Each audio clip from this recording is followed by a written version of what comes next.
Sveicināt, tauta! Ko es šodien šajā pamācībā pamācīšu, kā uztaisīt, piemēram, šādu veidu smuku ikonu, ja? Jo tas ir ļoti ātri un tad arī forši stilīgi izskatās. Tad paņem failu, new 200x200. Nosauksim poga.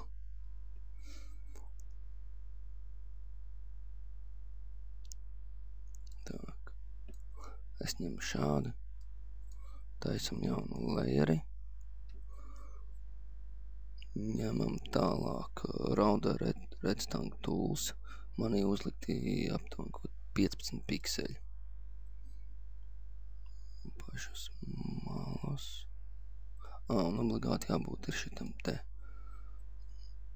Slēgtam. Shape layers.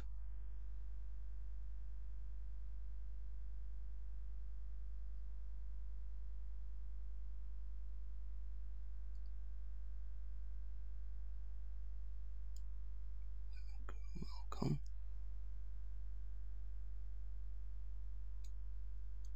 Tak.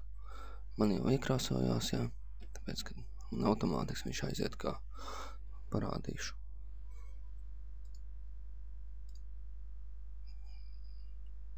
Kas tiek izmantots? Colors. Man ir sarkan, bet jūs varat jebkurā brīdī, jebkur krāscīt izvēlēties. Stroke. Ir 8 pikseļi. Un positional inside. Un colors tāda tumšāk nekā šitā color overlay. Tāpat galvenā krāsa. Ja. Atkal jauns layers. Tagad ņemam ellipse mark tools. Ne. Tagad tai rakstam.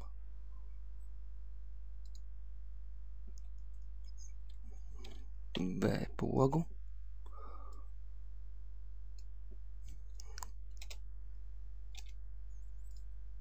Tā, Ctrl T. Turam shift pogu. Un vienkārši tādā veidā mēs palielinam, ja. Tā, tas ir viss. Tagad izveidojam jaunu layeri.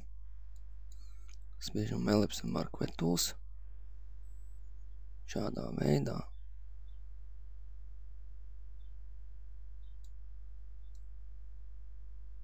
Uzbraucam šādi, ja. Uzspiežam uz pen buckle tools. Viss gatavs. Ejam blendingum šajā opšanos. Un paņemam gradient over. Un spiežam OK. Ctrl D. Un opacity pēc kaut kur 24%. Redziet, viss ļoti ātri un tāda eleganta podziņa. Paldies, ka skatījāties.